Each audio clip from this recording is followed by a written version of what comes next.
Remember, a Hallmark card when you care enough to send the very best.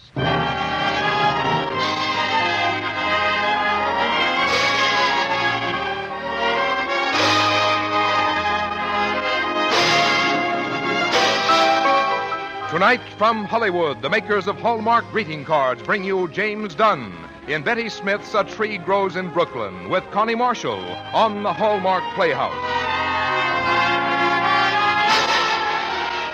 Each week, Hallmark will bring you Hollywood's greatest stars in outstanding stories chosen by one of the world's best-known authors, the distinguished novelist, Mr. James Hilton.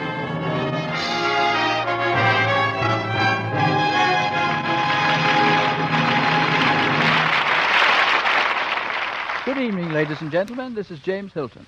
Tonight on our Hallmark Playhouse, we present our dramatization of a very well-known story which not only recently reached the top of the bestseller list, but won fame for its authoress almost overnight. She is Betty Smith, and her novel, A Tree Grows in Brooklyn, is as engaging as its title. In this story, there's a theme which has always warmed the hearts of fiction lovers, the struggle of youth to fulfill itself. And in A Tree Grows in Brooklyn, this note is captured and held with great success. We are fortunate tonight to have starring in the role of John Nolan that very fine actor, Mr. James Dunn, and in the role of Francie, Miss Connie Marshall. And now, Frank Goss, have you a word about Hallmark? There are Hallmark cards for every memorable occasion on your calendar, for birthdays, anniversaries, holidays. Yes, for every occasion that calls for remembrance, for a friendly greeting, a word of good cheer, an expression of sympathy. There is a Hallmark card that says just what you want to say, the way you want to say it. And that identifying Hallmark on the back, that says you cared enough to send the very best. Now, Hallmark Playhouse, presenting James Dunn in Betty Smith's A Tree Grows in Brooklyn with Connie Marshall.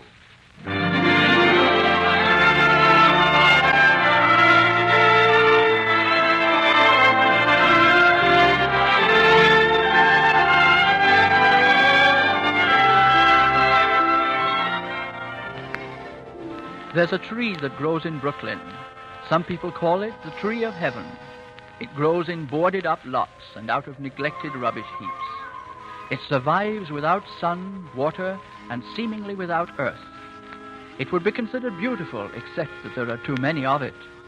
That was the kind of tree in Francie's backyard in Brooklyn.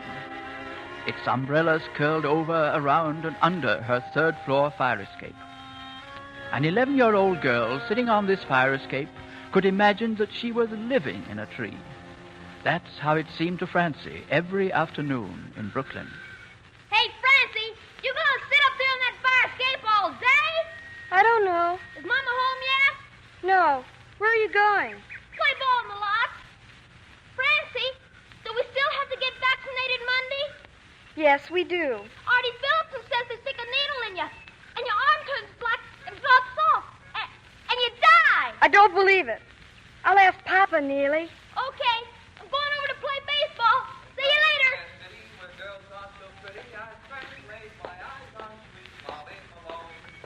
Papa. I'm out here, Papa. Oh, hello, Francie. Hello, Papa. Move over and I'll come out. Is your mother home? She isn't home from work yet. Oh. Well, I'm going to work at Clomer's tonight. Big wedding party. As a waiter or a singer? Both. Oh, it's cooler out here. You can see a lot of Brooklyn from a fire escape, can't you, Francie? People and buildings, laundry, garbage cans. Organ grinders, carts with flowers on them, babies. Yeah, you can see plenty of those in Brooklyn, kitten. I'm going to rise in the world and get my family out of here. Next year will be better, you'll see. Next year, I'm going to get you a fire escape that looks out on a garden. Maybe even on a playground. That's right, Papa. Your ship will come in. My father was a man who never held one job long. I started waiting on tables when I was 12.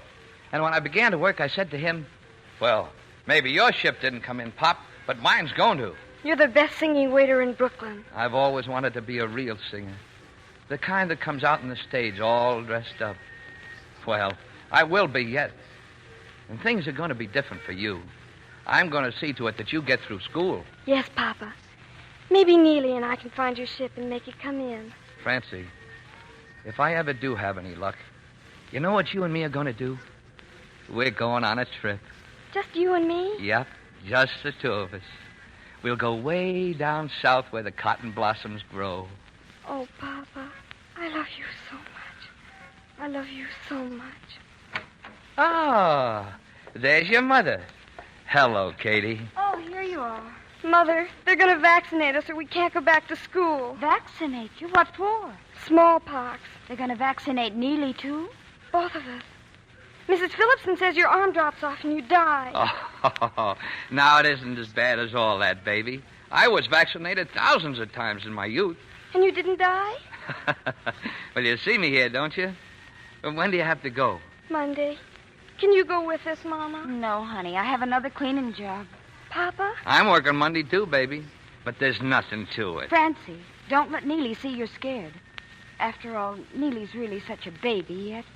And you're a big girl. Yes, Mama.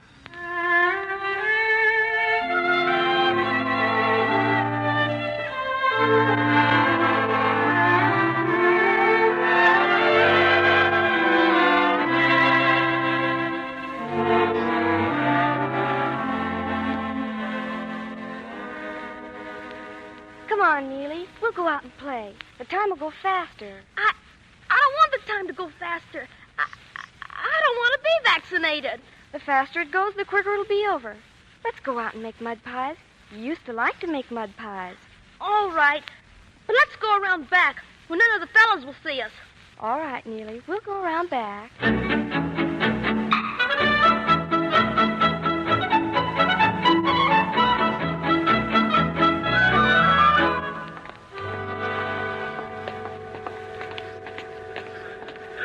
Well, I guess this is it, Neely. Are you scared, Francie? No. Me neither. Oh, Neely. We forgot to wash. We've still got mud from the mud pies on us. Papa says good, clean dirt never hurt anyone. Well, we're here now. I'll go first, Neely. You sit out here on the bench. Don't go away now. I won't. All right, little girl. Right over here. Turn back your sleeve. Dirt. We're ready, Doctor. Look at that arm. Filth from morning to night. Don't these kids ever wash? There's no excuse for it, Doctor. Clean part of her arm for the vaccination. Well, let's get it over with. Yeah. That's all. You can go. My brother's next. His arm is just as dirty as mine, so don't be surprised. And you don't have to tell him. You told me. You don't have to tell him. Besides, it won't do no good. He's a boy, and he don't care if he's dirty. Go on in, Neely. It doesn't hurt at all.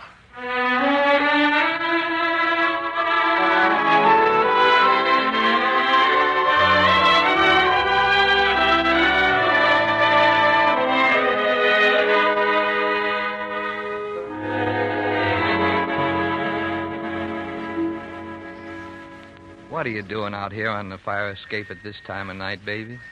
It hurts, Papa, and it itches. And Mama says if I scratch it, the whole arm will swell up and turn black and drop right off. And maybe I scratched it in my sleep.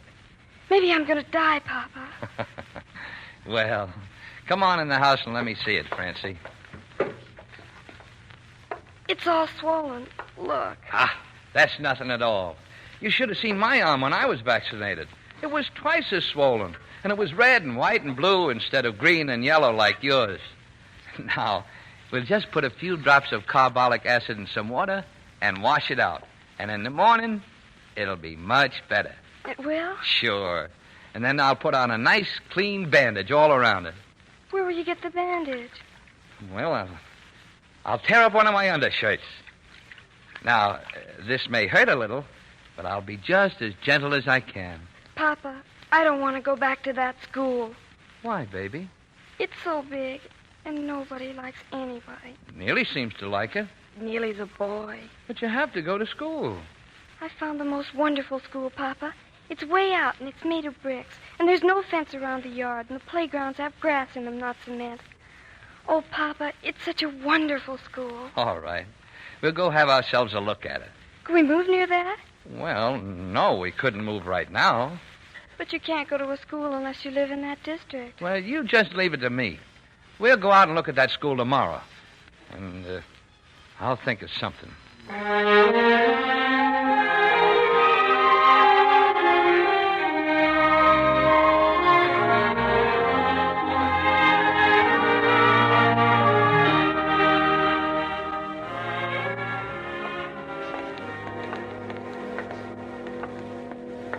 What do you think of it, Papa? What do you think? Yeah.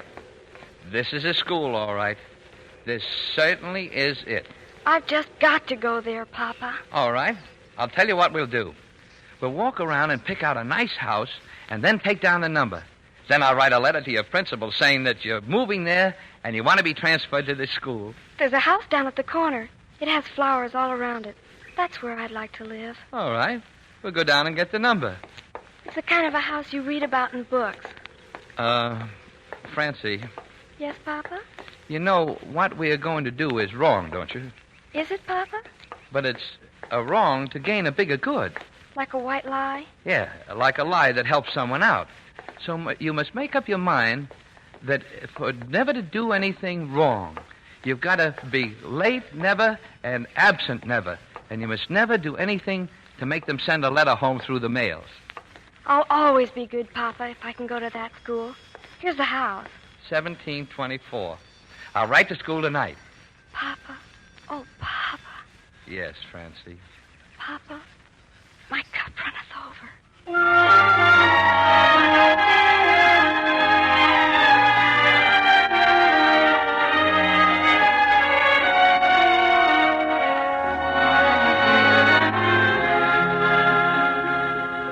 Well, here's her school transfer. You'll probably both go to jail for this.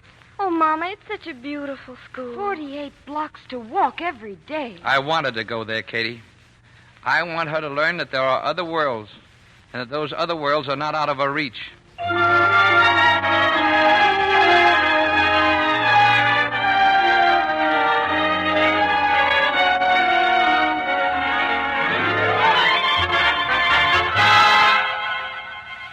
We gotta hurry and get dressed. It's Halloween.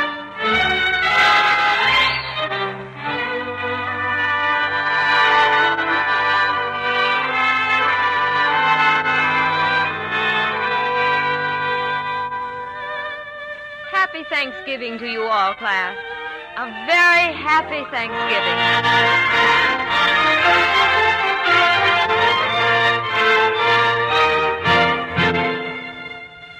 All right, class is dismissed. I hope you all have happy holidays and a very, very Merry Christmas.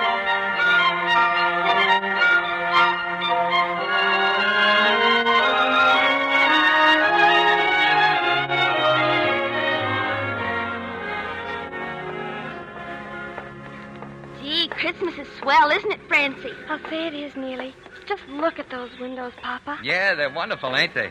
Next to having those things, I like to look at them. They're just to look at, Neely. No one has them. Look at that doll. She has real hair, and her eyes open and shut. Here's the auditorium, kids. I'll be outside waiting for you when you're through. Now, remember, this is a Christmas party for children of all faiths. And your Aunt Evie bought you the tickets for a Christmas present. So have a good time. I wish you could come, Papa. Oh, it's only for kids, baby. Now, you go in and have a good time. Come on, Neely.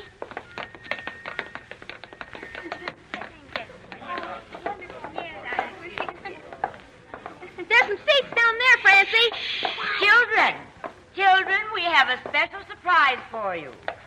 As you see, here is a little girl with a beautiful doll. This little girl's name is Mary. And she wants to give the doll to some poor little girl in the audience who is also named Mary. Now, is there any poor little girl in the audience named Mary? Who does she think she is? Calling people poor. Just like the doll in the window, Neely. No Marys in the audience? Oh, well, that's too bad. Little Mary will have to take the doll home again. My name is Mary. Francie! Oh, we do have a Mary. A very bashful Mary.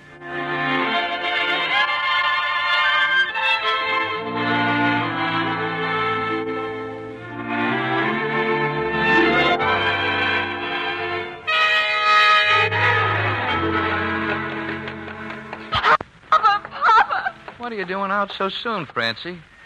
Well, what's that you're carrying? A doll. It was a prize. Papa, do you think Mama would let me take Mary for my confirmation name? No, I don't, baby. Where's Neely? He's still inside. Why don't you think she'd let me take the name Mary? Because when you were christened, you were named Frances after Andy's girl. I know. But you were also named after Katie's mother. Your real name is Mary Frances Nolan. Oh, Papa, Papa. Merry Christmas. Merry Christmas.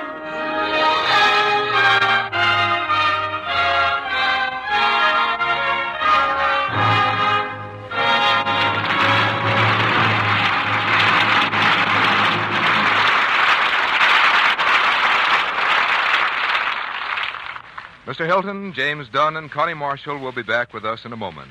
But first, they say that to acknowledge a debt is a sign of greatness, and surely there can be no doubt about the greatness of Thomas Edison. This electrical genius acknowledged his debt in these words: "My mother was the making of me. She was so true, so sure of me, and I felt that I had someone to live for, someone I must not disappoint." Surely any mother must treasure words like these for the heartfelt feeling they convey. And certainly it is not surprising that you should find these very words on a Hallmark card, just one of the many appropriate Mother's Day greetings. A week from Sunday, May 8th, is the day, so don't forget. Stop in this weekend at the Friendly Store where you'll buy your Hallmark cards. Make your selection easily from the wide variety Hallmark offers. Every card is appealingly beautiful, not only in outward design and color and quality, but in the perfection of saying just what you want to say, the way you want to say it this Mother's Day. Here again is James Hilton to present James Dunn in the second act of Betty Smith's A Tree Grows in Brooklyn with Connie Marshall.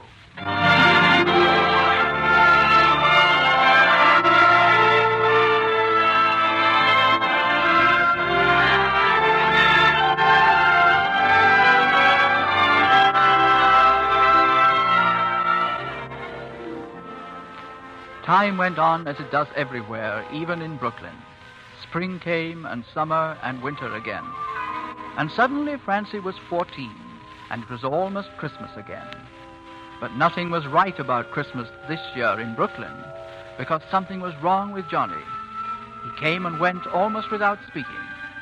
His hands trembled badly. He could hardly hold the fork when he was eating. And suddenly he looked very old. Katie went about white and quiet, as though she were carrying the tragedy within herself. One night, Francie woke in the middle of the night.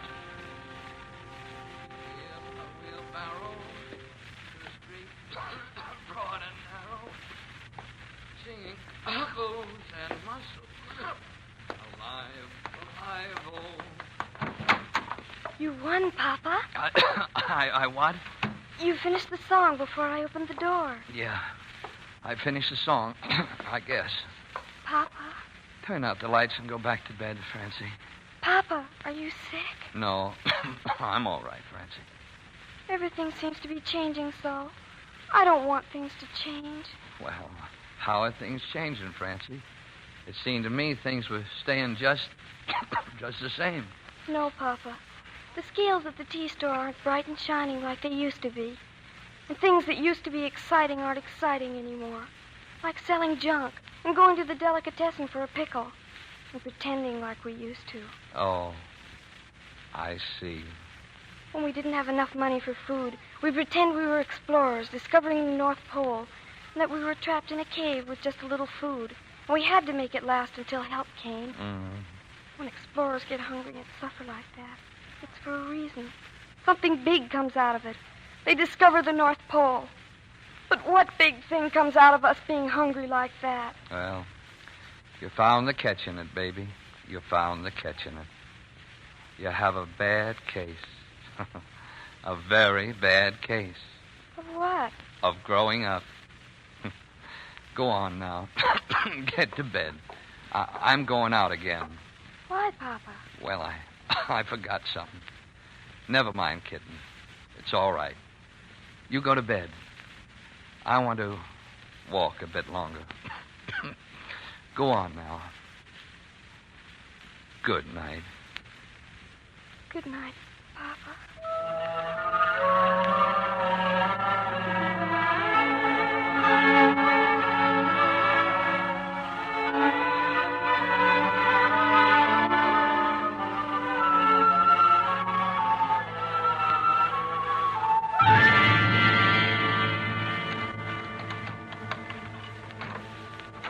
Mama, where have you been all day? Neely and I were so scared. You were gone when we got up. They came for me just before dawn. It was your father. You were asleep. I had to go to the hospital. They found him in the street, unconscious, pneumonia. Your father is dead. Papa, dead? You're not to cry for him.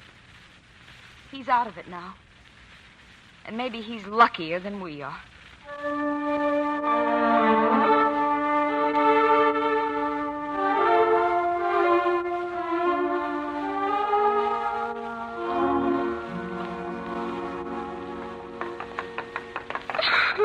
Francie, wait for me!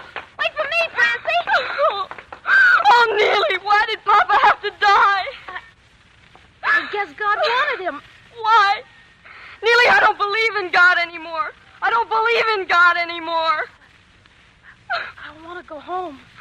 But Papa's dead. Oh, Neely, Papa's dead. My whole world's ended. Papa's dead. Papa's dead.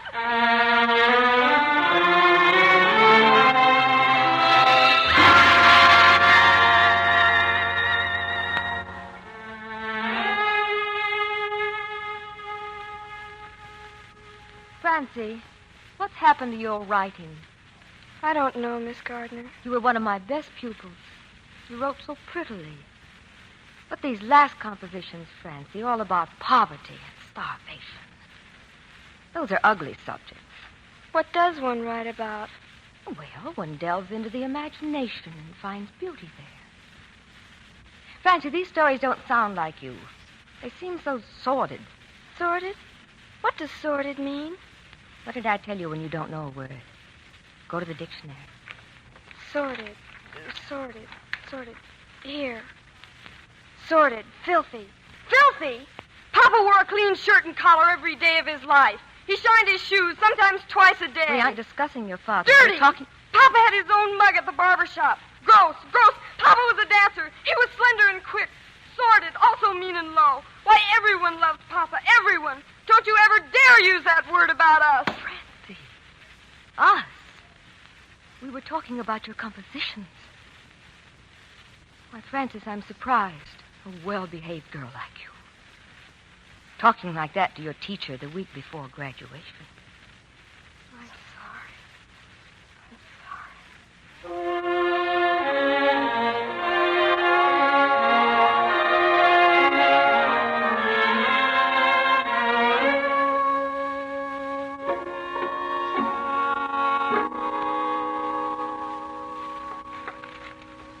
Do I look all right, Mama?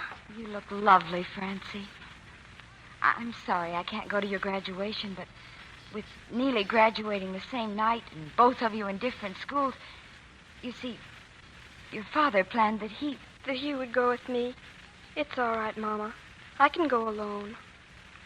Papa will be there, too. No. Papa's dead.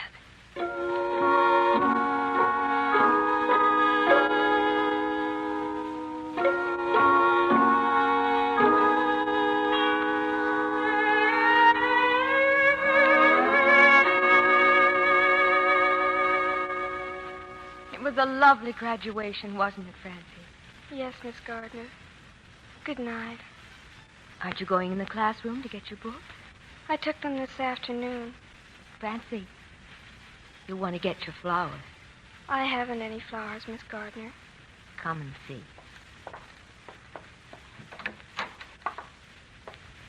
Look at your desk, Francie. Red roses. Whose are they? Look at the card. It says Mary Frances Nolan. Open the card.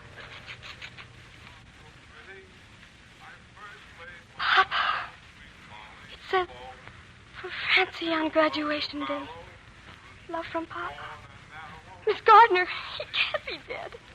He sent me flowers. He gave me the money a year ago, and that card all written out. He said when Francie graduates, send her some flowers for me, in case I forget. Oh, Miss Gardner. Go ahead and try, Francie. Try. In a little while, we'll go and meet your mother and Neely. Oh, Miss Gardner, he isn't really dead, is he? Not when he can come like this, when I needed him so much.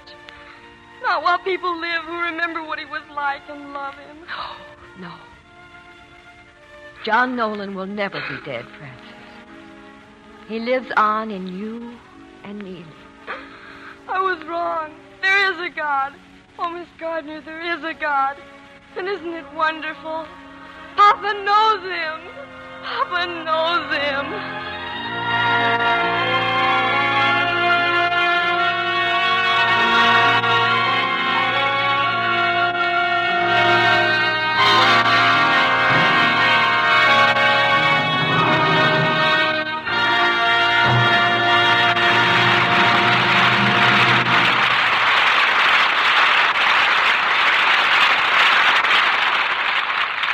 Mr. Hilton will be back with James Dunn and Connie Marshall in just a moment.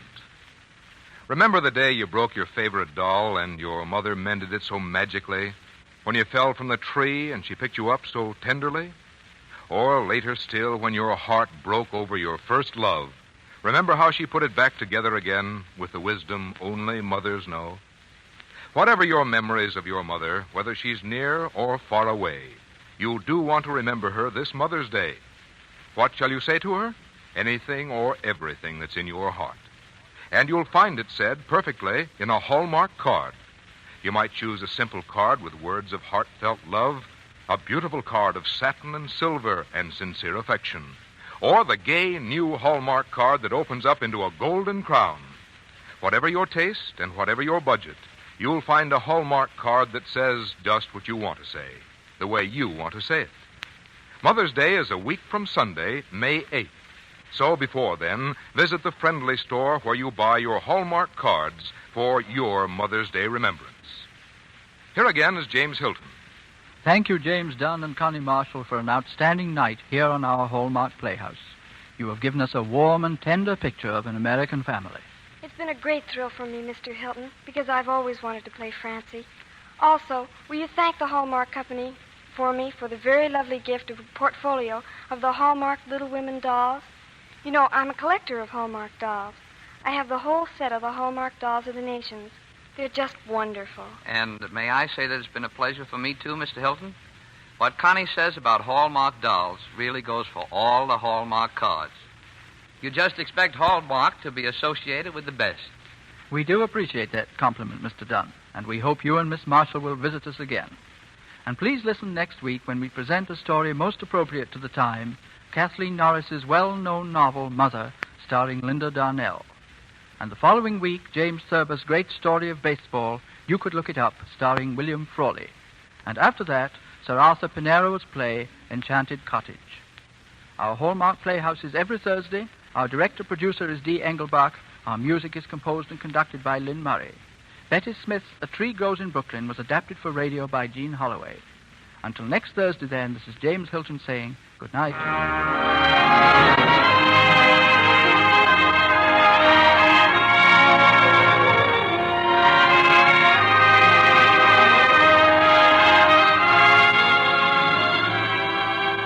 Look for Hallmark cards that are sold only in stores that have been carefully selected to give you expert and friendly service. Remember Hallmark cards when you care enough to send the very best.